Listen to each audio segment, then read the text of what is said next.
Hello everyone, this is Tynrael. Welcome back to another episode of Kerbal Space Program New Horizons. Today I am going to Aptur to complete a large number of contracts as well as to rescue a Kerbal who is stuck in orbit. I am launching at night to not really at night, but early evening to just show off that I have added and unlocked some of the additional lights to illuminate my craft in the dark. And it's hard to say exactly how much Delta V I have. The VAB says I have about 6,900, and here you can see it only shows about 2,800. Because I'm using a combination of different engines, Kerbal Engineer doesn't actually show me the correct Delta V, so I can't say for sure how much Delta V I'm actually using for this craft. And I also want to apologize for the delay between releasing videos. I have been trying to get used to a newer microphone that I set up, and you can also see I'm showing off lens flare right now. I edited the assets file for the J.J. Abrams lens flare from the standard, and I tried the hexagon one in a previous version, and it wasn't a big enough difference for me to enjoy it, or to keep modifying it every time Kerbal updated. But I actually really like the J.J. Abrams.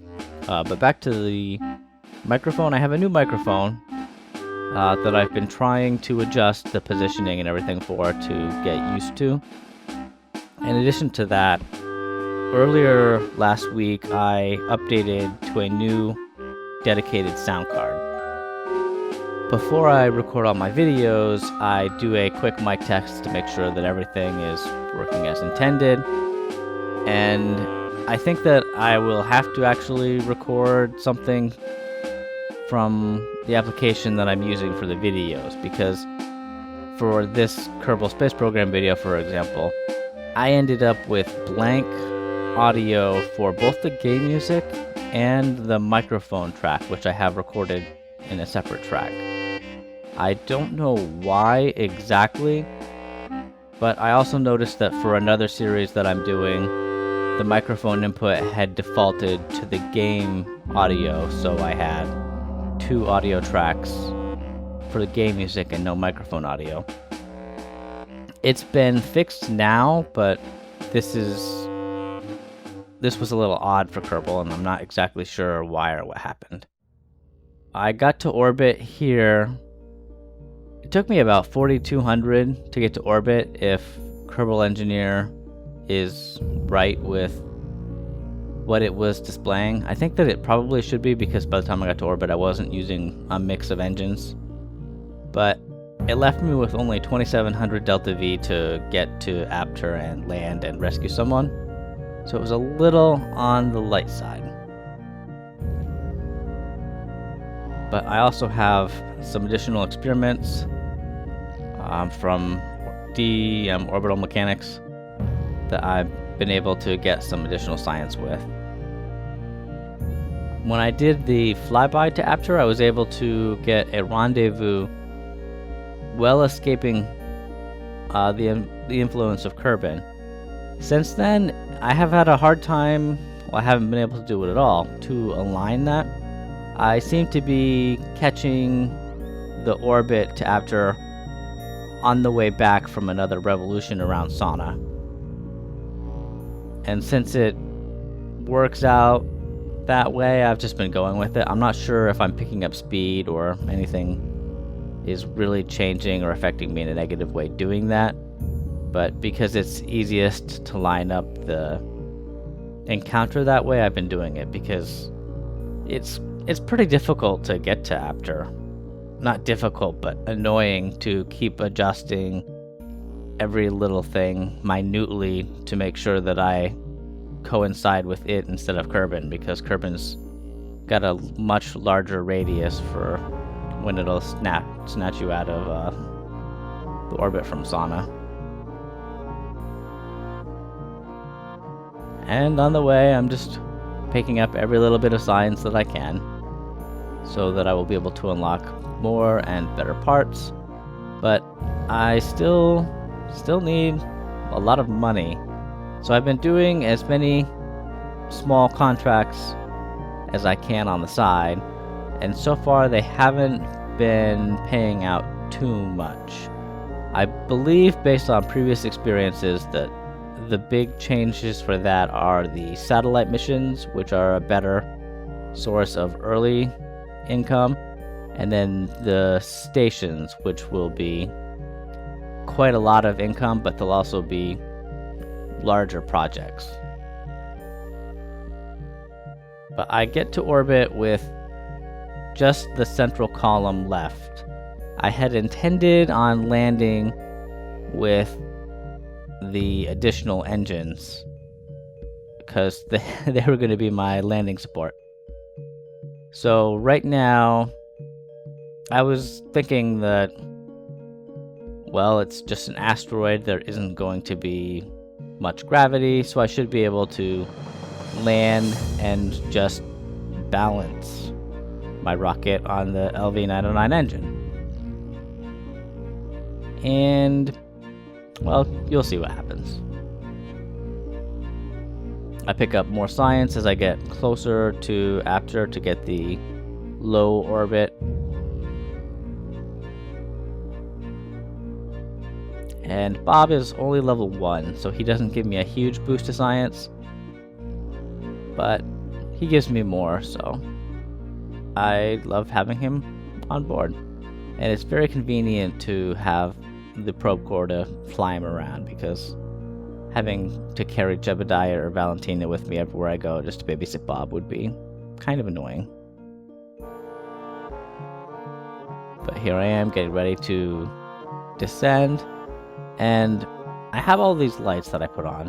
I haven't been using them because I put the majority of my batteries on those outer trio sets of fuel tanks that I had intended to land with, but they didn't make it with me, so I don't really have the electrical charge to spare to just light things up, so I'm trying to stay on the light side of Aptur when I land. And it's pretty clear with my 621 meters a second of delta V before I even land that I probably will not be able to rescue the stranded Kerbal as well as make it home. I'm also not sure how many biomes there are on Aptur. That's something that I will be doing in the future. I have unlocked solar panels so I can do more efficient satellites, and I will be sending probes with the ScanSat upgrades to actually map out the biomes as well as the height maps. But as I descend toward the surface, I overshoot it a little and end up bouncing off to one side. But then when I land, I realize that I am not able to balance out on a flat surface. And it takes me a little while to catch on, but I'm used to the pilot or whatever where I get out and then it kills my SAS. And so I was trying to swivel around to a flat spot where it would support itself when I turned off the stability assist, because I had forgot that I was going to be leaving the probe core in charge, so I could have Bob pop out and it would not tip over as long as I had the electric charge to maintain control from the probe core and keep the reaction wheels engaged. But eventually I did catch on, and I was like, oh, I can just go get all of my science and not worry about it.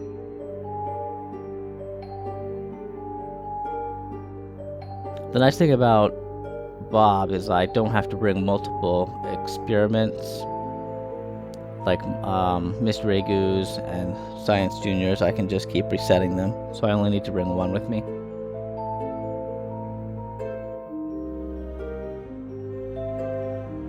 And I was a little worried that I might run into the rocket and tip it over. I don't know how much force Kerbal can exert if he's running around with his jetpack compared to what the SAS would be able to counter. But another nice thing is I did unlock the surface samples, because those are the most valuable resources to bring home. And I like to mark my flags with the location, so I guess without the biomaps I can kind of just see what I've already accomplished when I'm navigating around a body looking for more places to get science from. And with the lens flare in the background and sauna over the hill, I thought that it would be a good screenshot.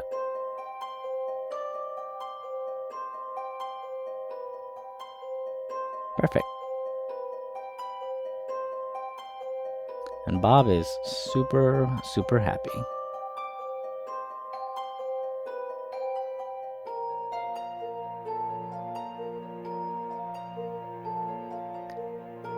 But it's time for him to get off of this rock and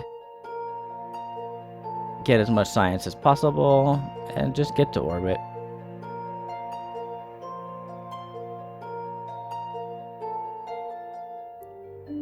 With almost 4,500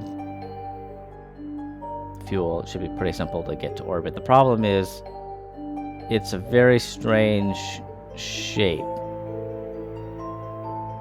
You'll see once I get my orbit going in a more circular direction that there are some peaks and oddities to the asteroid that require me to change my orbit to get over them. You can see it right there on the bottom left.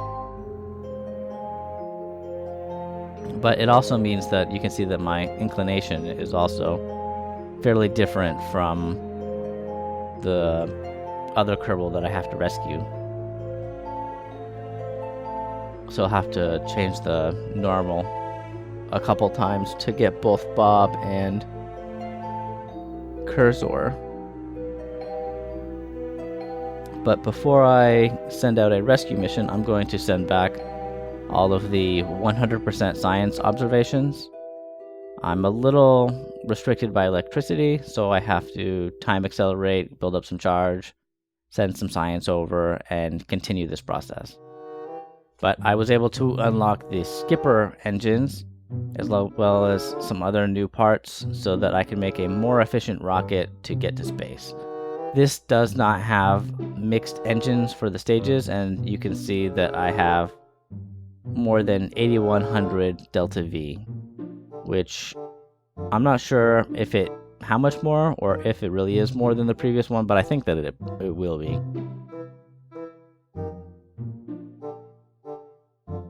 And another nice thing about having the heavyset engines at the beginning is it makes the trip to orbit much faster.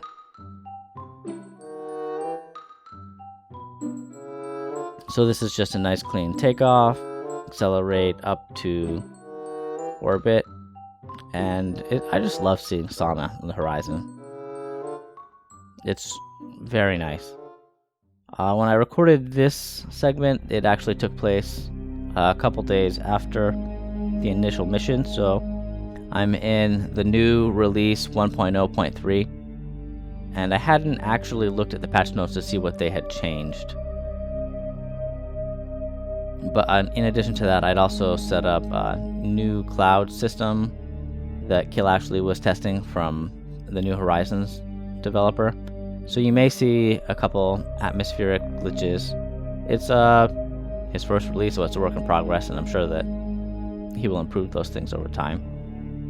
But the clouds look excellent from both space and from the surface, and he's added them to,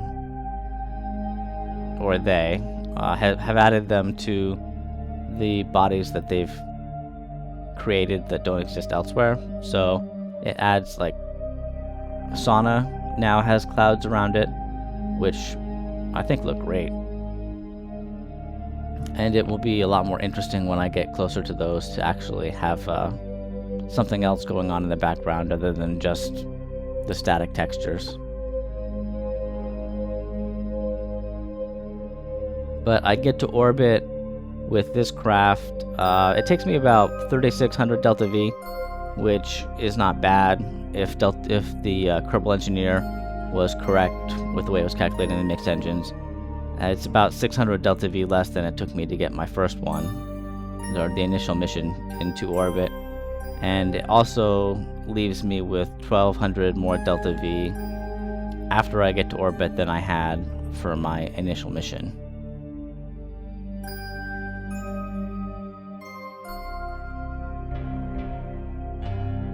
And so, like before, I'm going to arrange my encounter to catch Aptur on the way back after another rotation around Sana.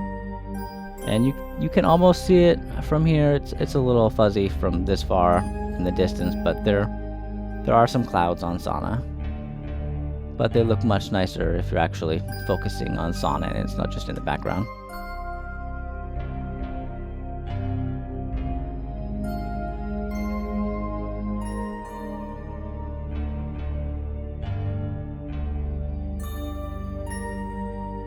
And rather than getting to Aptur with just a couple hundred delta V, I have more than 3,500 left when I get there. So by the time I slow down and get captured, I have quite a lot of fuel left to arrange a rendezvous with Kerbal and rescue him from his situation. So I just align my plane with his and find a good time to coincide with his orbit.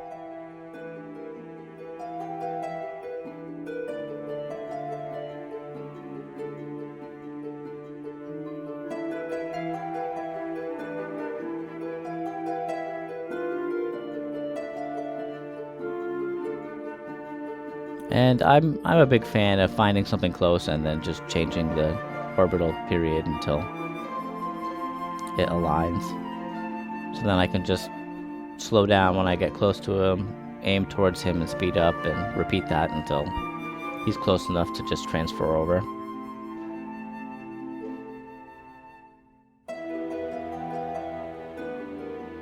And we still have more than 2,800 delta V to rescue Bob and get home, so this is looking like a very positive mission.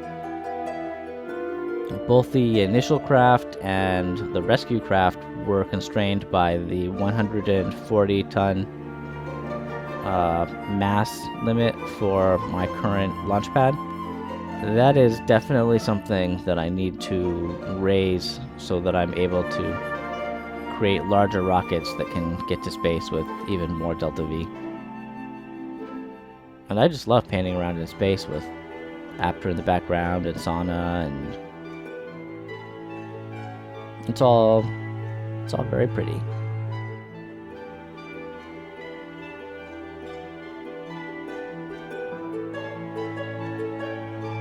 I keep accidentally leaving up the Kerbal alarm clock and seeing that I have these efficient transfer times to get to Lathe, Jewel, Eve, and Lave, and they're so many days away, especially considering that I'm only in day 71 of the first year.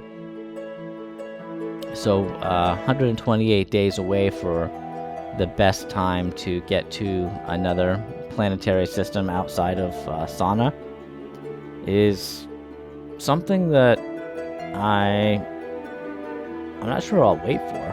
I think that by that we'll advance our technology enough to get out there way before we encounter that date. But it's pretty low cost fuel to shift everything around Aptur, so I mean it only took a couple hundred delta V to change my plane by quite a large amount.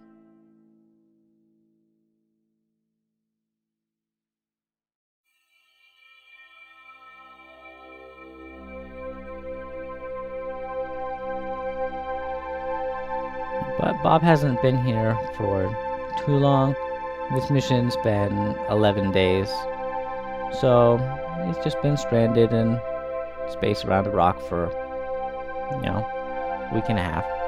He's probably mostly sane. Kerbal looks a little panicked. I imagine when I pick up Bob, he'll have nothing but happy smiles. But this was a great screenshot, I think, seeing both crafts with the sun in the background and Aptur. But before Bob leaves, he has to make sure that he gets all of the science. And I'm also running the experiments again just to make sure, because I couldn't quite remember exactly if I'd done all the experiments on the way in.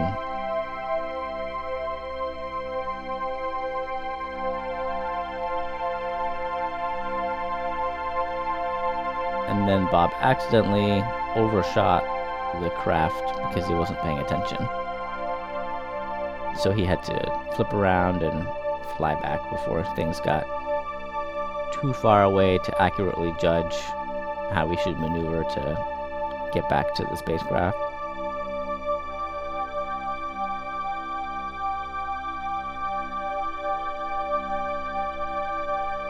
And then it's time to go home.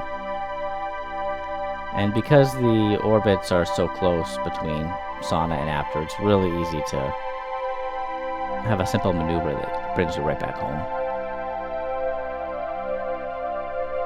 And I've got 2,500 meters a second delta V to return and land.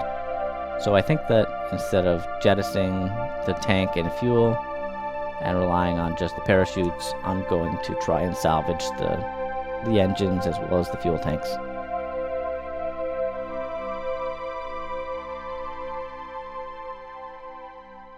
And this is kind of where I started noticing some changes from the latest update. And you probably also saw a couple atmospheric glitches.